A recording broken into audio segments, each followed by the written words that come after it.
Bonjour à tous, merci encore de votre fidélité. Très heureux de vous retrouver pour ce nouveau numéro de School TV Le Mag. Une demi-heure sur la scolarité de vos enfants. À chaque fois, initiative sur le plan local ou national. Toujours avec Alix Nguyen. Salut Alix. Salut. Le sommaire, le voici, le voilà, on y va. On s'intéresse aujourd'hui à la géopolitique à l'école. Quel est l'enseignement dispensé au lycée? Quelle approche? Quel programme? Pourquoi cet apprentissage est capital pour la compréhension du monde et des transformations à venir? Éléments de réponse. Dans un instant, quelles sont les missions du géopoliticien? Quelle formation pour en devenir un? Quel métier avec un tel bagage? On en parle avec nos trois invités dans un instant. Et puis, comme dans chaque mag, il y a une loupe. La loupe, c'est avec Alix. Oui, et je vous parle du Géopolibulle, un festival qui allie bande dessinée et géopolitique. Je vous en dis pas plus. C'est magnifique. On y va.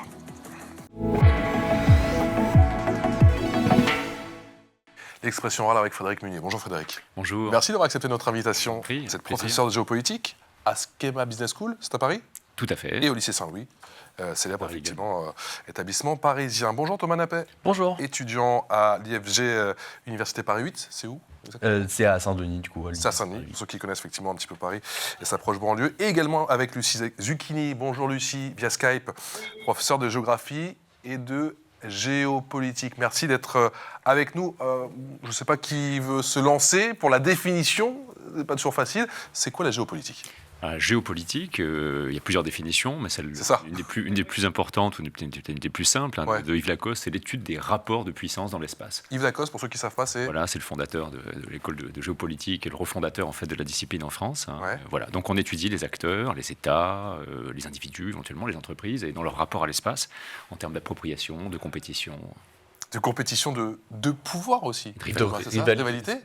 La phrase d'Yves Lacoste dans son dictionnaire de géopolitique, c'est l'étude des rivalités de pouvoir sur du territoire. Ouais. Voilà, les rivalités sont très importantes et les représentations, c'est-à-dire que la vérité de quels sont les pouvoirs des acteurs sur un territoire ne sont pas forcément les plus importantes. C'est la représentation qu'ils ont d'eux-mêmes et de ce territoire qu'il faut prendre en compte absolument quand on fait une étude en géopolitique. Lucie Zucchini, qu'est-ce qui vous a, vous, attiré, intéressé justement quand vous avez découvert la géopolitique? Ce qui se passe, moi, la géopolitique, je suis géographe là, à la base. Donc, ce qui fait que la géopolitique, mais c'est vraiment acquis depuis le début, mais c'est la base, l'histoire également. Alors, lorsque je travaillais au Liban pour les mémoires, donc au Liban, la banlieue sud de Beyrouth, c'est automatiquement de la géopolitique, hein, de toute façon. Alors, donc, j'y suis venue comme ça. Voilà, c'est naturel, quoi. C'est un intérêt. Pour vous, Frédéric, c'est arrivé comment? La géopolitique, eh bien, un petit peu par Vous êtes hasard. un peu féru d'histoire et ou de géographie pour... Oui, c'est-à-dire que la plupart en fait, des enseignants, en tout cas en classe préparatoire, en grande école de géopolitique, ont une formation à l'origine, hein, soit de géographe, hein, comme un collègue, soit d'historien. Parce qu'en quelque sorte, la géopolitique, quand je fixe ça aux étudiants, c'est une sorte de discipline qui s'abreuve d'autres disciplines. C'est très complet, quoi. Elle est en fait au triangle de la géohistoire d'un côté, de l'économie, on a besoin de données chiffrées, et puis également des sciences politiques. On a besoin également d'un peu de théorie pour comprendre comment agissent ces acteurs, leur représentation, leur vision du terrain et leur action, bien sûr. Thomas Nappet, il y a plusieurs courants. C'est comme toutes les, un Ouais. peu comme toutes les matières, il y a plusieurs courants philosophiques, si je puis dire, comme ça. Il y a plusieurs courants et surtout la géopolitique a une histoire assez récente en fait. Au final, c'est quelque chose qui avait disparu après la Seconde Guerre mondiale parce que le courant allemand, la géopolitique allemande avait justifié l'expansion du territoire sous l'Allemagne nazie. Donc, logiquement, à la fin de la guerre, ça avait mauvaise réputation. Et puis, c'est à la fin des années 70, notamment par la guerre entre le Cambodge et le Vietnam, qu'on recommence à voir le terme de géopolitique qui réapparaît parce que il y a des conflits qui apparaissent qu'on ne peut plus analyser sous le prisme des relations internationales, sous le prisme de l'idéologie entre le communisme et le capitalisme. Et donc, du coup, il faut... voilà. Mais il y a plusieurs écoles. En France, c'est vrai que Yves Lacoste qui Fait office de référence. Fait office de référence, oui, complètement. Parce que c'est en grande partie lui qui théorise le retour de la géopolitique en France et qui ramène la géopolitique comme un outil pertinent, en fait. Frédéric Munier, quelles sont les missions du géopolitologue? D'ailleurs, on dit géopolitologue, géopoliticien? Alors, plutôt le géopolitologue pour le scientifique, le géopoliticien sera peut-être plutôt le conseiller, comme un politicien en quelque sorte. Plus dans l'action et l'autre un peu plus dans l'analyse en quelque sorte. D'accord. Les missions, eh bien d'abord, je crois que en quelque sorte, la géopolitique, c'est un petit peu l'air que l'on respire. Les entreprises aujourd'hui se meuvent dans un monde incertain, VUCA, on dit souvent ça comme ça, volatile, uncertain, complexe et ambigu. Et elles ont besoin en quelque sorte de grille de lecture. Où est-ce que je vais investir? Si je suis Renault et que j'ai une filiale en Russie, du jour au lendemain, je suis obligé de l'abandonner. Les marchés financiers, on le voit, réagissent très très fortement à ce qui se passe en ce moment au Proche-Orient, avec les prix du pétrole. Et donc aujourd'hui, alors je réponds donc à votre question, un décideur, dans son métier, doit incorporer dans ses grilles d'analyse la géopolitique. C'est absolument nécessaire. Son business, dans un monde mondialisé, le business dépend en grande partie des relations entre les États.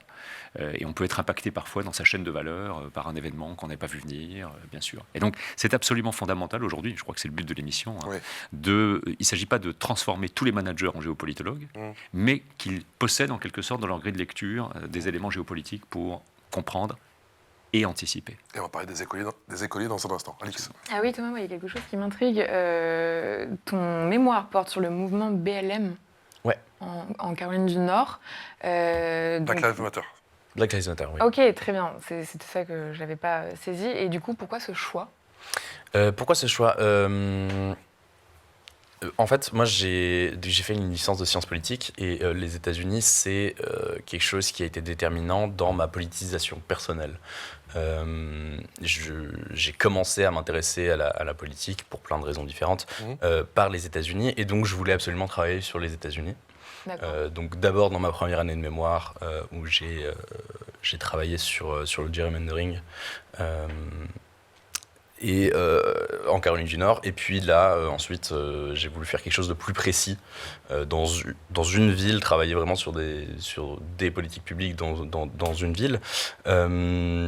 Et les États-Unis, a priori, c'est ce dont tu vas faire ta spécialité?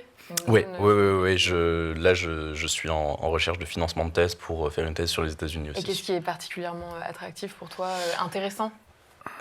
Je pourrais en parler pendant des heures, mais... Si tu réponds bien, elle t'embauche après. Non, il y a un élément qui est très intéressant, c'est que moi j'ai grandi dans un monde où les États-Unis ont pris une place bien avant que je naisse, je suis né en 2000, mais les États-Unis ont pris une place énorme et donc c'est intéressant en contrepartie de les étudier eux, puisque il faut moi je cherche à comprendre comment est-ce qu'un pays aussi grand et aussi puissant dans le monde assied à sa domination et voilà. Alors après moi je le fais en essayant de comprendre en interne comment est-ce que les États-Unis fonctionnent politiquement. Lucie Zucchini, quelle est l'importance d'enseigner, c'est enfin le cas, la géopolitique dès le lycée? Ah oui, c'est très très important parce qu'il faut que les jeunes puissent avoir là une idée des enjeux politiques dans le monde, mais des stratégies diverses. Donc, de toute façon, c'est impliqué donc, avec l'histoire et la géographie. Donc, ils font ça. La géopolitique, je l'ai enseignée à mes élèves en terminale. Et c'est récent. Voilà, c'est très récent. Qu'est-ce qu'on a le temps d'apprendre en terminale? Qu'est-ce qu'on a le temps d'aborder comme question, comme chapitre en terminale? Alors ce sont des thèmes. Donc, il y a par exemple là, les nouveaux espaces de conquête actuels là, dans le monde. Voilà, nouveaux espaces de conquête, comme ce qui se passe en Russie, le Moyen-Orient aussi, en fait, c'est pareil. Voilà. Ensuite, là, le thème 2, mais c'est faire la guerre, faire la paix. Voilà, les formes de conflit et les modes de résolution. Ensuite, le thème 3, c'est histoire et mémoire. Par exemple, l'Algérie, parce que le conflit là, en Algérie, pendant des années, donc on a dit que c'était les événements. Maintenant, on dit c'est la guerre. Voilà. la guerre d'Algérie, elle a un nom, et on commence à enlever tous ces problèmes, vous savez, que l'on avait de dire que c'était la guerre, quoi, finalement. Alors, donc, ça, c'est histoire et mémoire. Alors, on voit la guerre de Deuxième Guerre mondiale, plus la guerre d'Algérie et d'autres, peut-être d'autres encore, voilà, et qui vont rajouter sûrement. Le thème 4, c'est identifier, protéger et valoriser le patrimoine. D'accord, voilà. Ça c'est effectivement c'est pour les thématiques, mais Frédéric Munier, on survole tout ça, on a le temps d'entrer dans le détail. C'est assez récent tout ça. On a le temps de faire quoi très concrètement? Parce que c'est une matière passionnante. Et comme ma collègue l'a dit à l'instant, puisque c'est très vaste, il faut traverser ça autour de thèmes. Et en classe préparatoire où j'enseigne, j'ai coécrit les programmes de classe prépa, on a fait extrêmement attention, justement.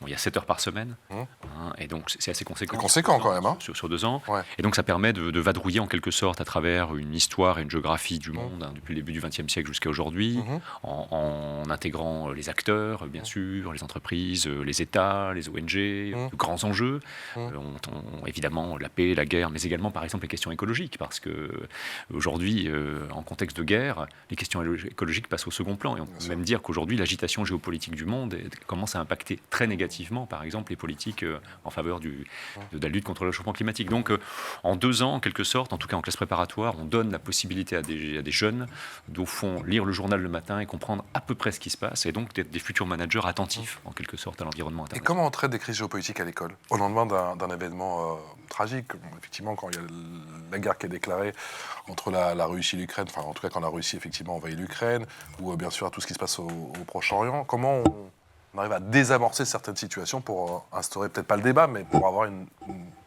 discussion apaisée? Je crois, comme Thomas l'a dit, il faut, je crois, pour dépassionner les débats, évidemment, le géopolitologue, par rapport au politicien, lui, ne prend pas position. Le géopolitologue, c'est le professeur, il analyse ce qui se passe. Et donc, il faut analyser ça en termes de jeu de représentation. Si on veut concrètement, pour parler du dur, analyser un peu ce qui est en train de se passer en Israël, entre Israël et Palestine, analyser les représentations aujourd'hui, par exemple, des Palestiniens, du Hamas, du gouvernement Netanyahou, d'une partie également des Israéliens qui sont opposés au gouvernement Netanyahou, etc. Et donc prendre au fond toutes les parties prenantes, analyser leur rapport à l'espace, comment est-ce qu'ils envisagent, comment est-ce qu'une partie des Israéliens envisage la Palestine, la Cisjordanie, etc. Et ainsi donc... Il y a toute une phase avant de faire ça, j'imagine, parce que les élèves, ils arrivent, ils ont vu TikTok, ils ont vu, je sais pas moi, Instagram, tous les réseaux sociaux, ils ont vu les infos aussi.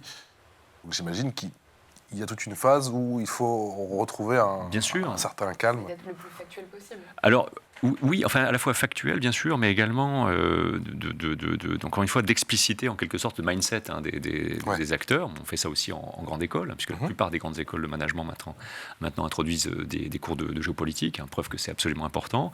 Et comprendre l'autre déjà, c'est une part de psychologie en fait, dans la compréhension de toutes les parties prenantes. Alors la psychologie, ça voudrait dire en quelque sorte que on cherche à peut-être évoquer des formes d'empathie et tout, mais il y a vraiment une guerre de compréhension. C'est-à-dire qu'est-ce que pensent les autres? Et ça, en plus, c'est une compétence qui est transférable parce qu'on en a besoin absolument tout le temps dans sa vie. Qu'est-ce que pense la partie adverse? Qu'est-ce que pensent les gens d'en face?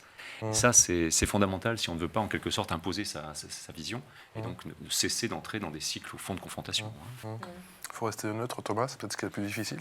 Si vous avez déjà enseigné, vous êtes étudiant. Je ne suis pas enseignant, je n'ai jamais enseigné. Pas encore.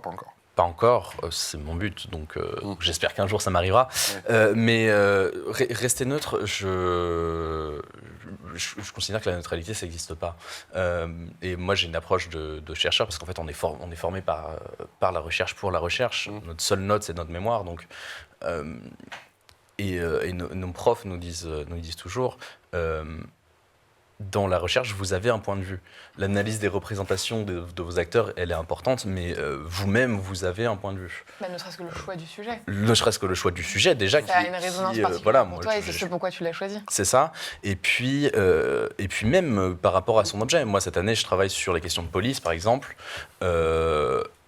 J'ai des représentations de la police en France. Je ne suis pas américain, je n'ai jamais vécu plus d'1 mois là-bas. je vais avoir des représentations de la police américaine aussi, de ce que j'ai vu dans des films, dans plein de choses. Ces représentations-là, il faut que je les prenne en compte, moi, dans mon analyse. Ça veut dire, oui, rester le plus factuel possible, mais la neutralité,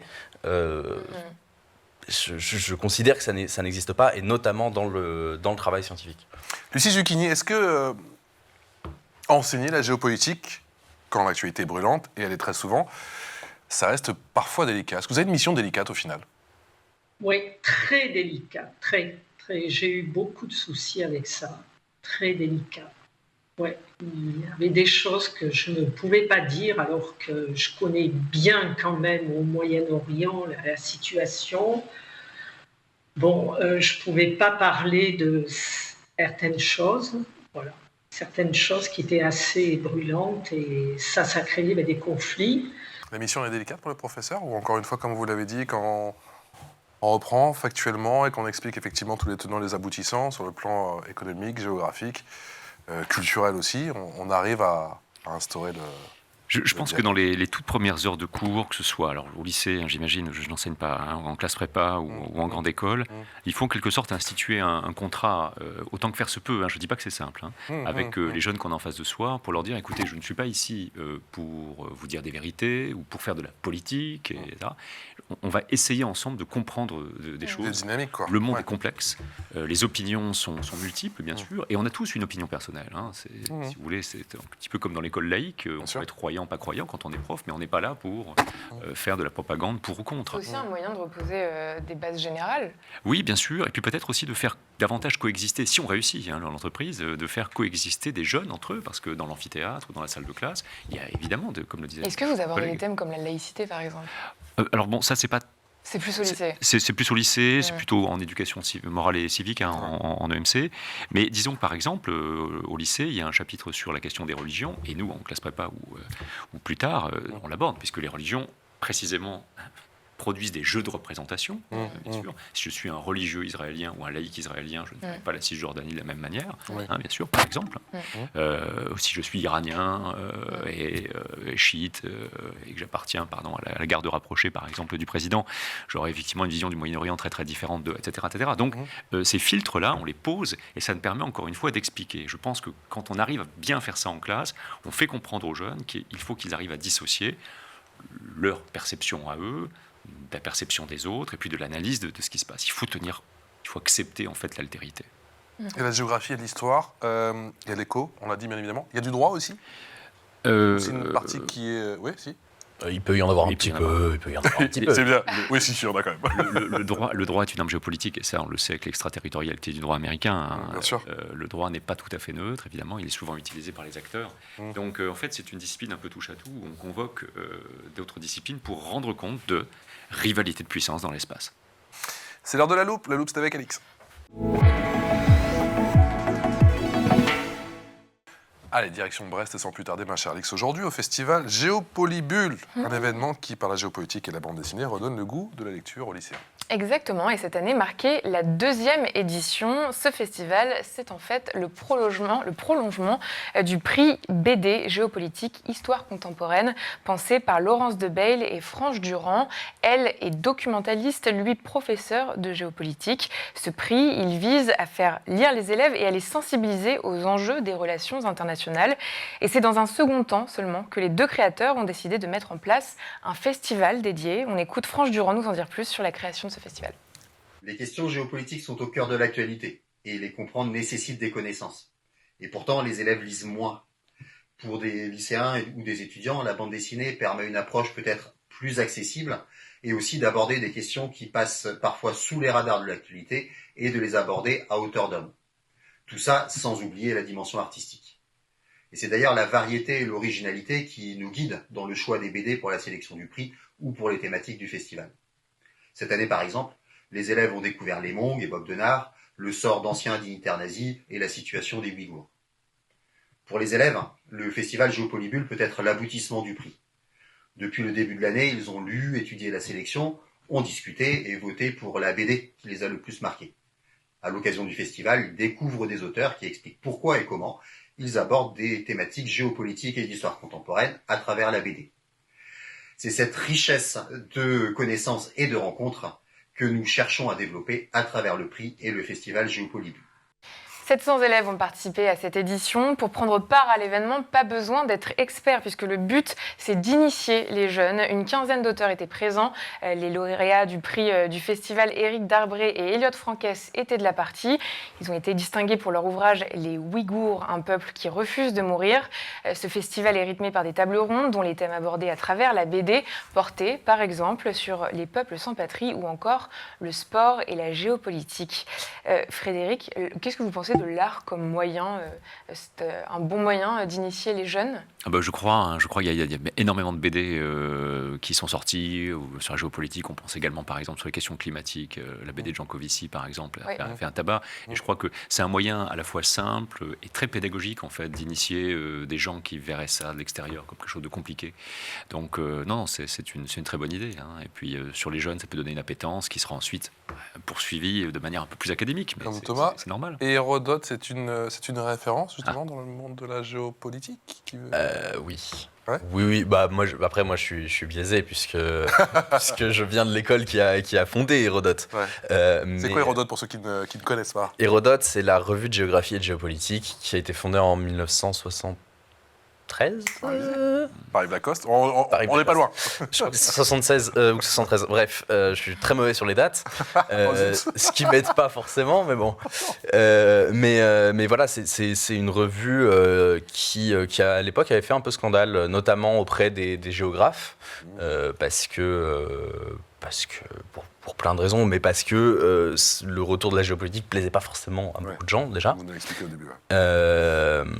Et voilà. Et oui, c'est une référence absolument. C'est une très bonne revue que je conseille de lire. On peut faire quel métier avec le bagage de géopolitologue? Tous les métiers? Ou c'est quelqu'un qui veut se diriger, je sais pas, vers la diplomatie, vers...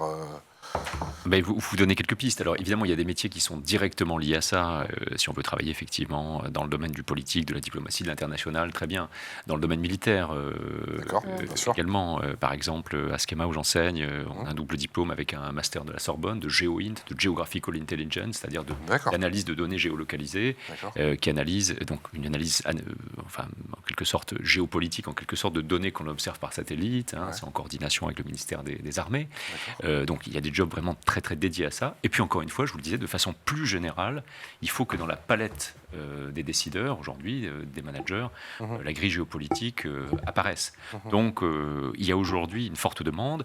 On pense également aux entreprises, je sais pas moi, aux banques qui ont des unités de country risk, de risque pays. C'est fondamental. Les cabinets de conseil aujourd'hui ont également des unités de conseil dédiées au risque. Et donc la palette, encore une fois, la grille d'analyse géopolitique est absolument nécessaire. Lucie Zucchini, vous conseilleriez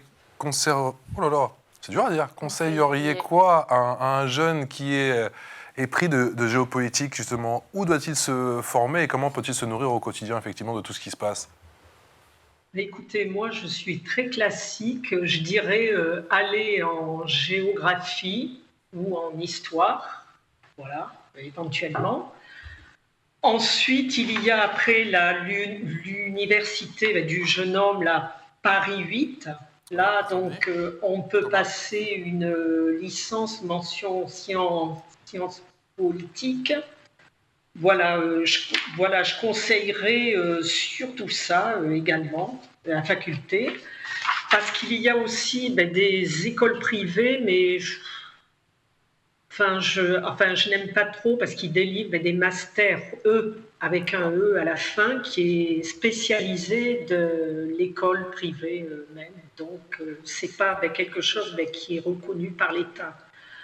Alors, donc, il faut... Mais ça peut être une bonne formation quand même, j'imagine. Frédéric? Oui, alors la géopolitique, on peut le faire également dans les IEP, dans les instituts d'études politiques. Il y a une formation politique à la géopolitique. À Sciences Po Paris, par exemple, Bertrand Badi donnait un cours très célèbre. L'Institut catholique de Paris qui ouvre une filiale. Oui, bien sûr. Et puis, encore une fois, dans toutes les classes préparatoires aux grandes écoles, qu'on appelait auparavant les prépas HEC, les prépas ECG aujourd'hui, qui préparent aux grandes écoles de management, eh bien, il y a l'option géopolitique, c'est quand même 7 heures par semaine pendant 2 ans, est donnée. Et derrière, les grandes écoles de management, dont les diplômes sont reconnus par l'État, délivrent évidemment des diplômes avec éventuellement des mentions géopolitiques et en tout cas des cours de géopolitique. Donc aujourd'hui, c'est une discipline qui en quelques années s'est imposée du lycée jusque finalement au bac 5. voire, mais là, on Combien d'années, toi, du coup? spécialiste ou bac 8. A priori Bac 8 du coup. Bac 8. Ouais. Waouh. Bah, thèse, donc bac 8, j'espère. C'est pas. Ça va, il te oui. reste combien d'années? La petite thèse aux États-Unis. Bah là, du coup, il me reste 3 ans. Ok. Parce que je cherche à rentrer en thèse maintenant. Donc, Et idéalement, tu sais ce que tu veux faire et quelles étapes tu je veux vais être prof franchir. à la fac, je Ok. vais être professeur spécialisé sur les questions politiques aux États-Unis. Est-ce qu'on se dirige ou est-ce qu'on est déjà dans une géopolitique de l'éducation? Parce que c'est vrai qu'on parle des questions d'école. Il y a cette dynamique-là aussi concernant, je sais que c'est peut-être pas votre sujet de prédilection, mais concernant justement l'éducation de manière générale et la mondialisation de l'éducation. Alors ça, je crois qu'on ne le ressent pas beaucoup, D'accord. et peut-être pas assez au lycée. Dans le supérieur, c'est très clair. Et dans le monde, par exemple, où j'enseigne, dans les grandes écoles de management, la compétition est mondiale. Les diplômes des écoles de management sont rankés, sont classés à l'échelle mondiale. Par exemple, le MIM, le Master in Management, ou HEC Première, par exemple, où les écoles françaises, d'ailleurs, sont très, très bien représentées, représentées, hein. plutôt très, très bien représentées, eh bien, sont en compétition mondiale avec les facs américaines, le classement de Shanghai, etc.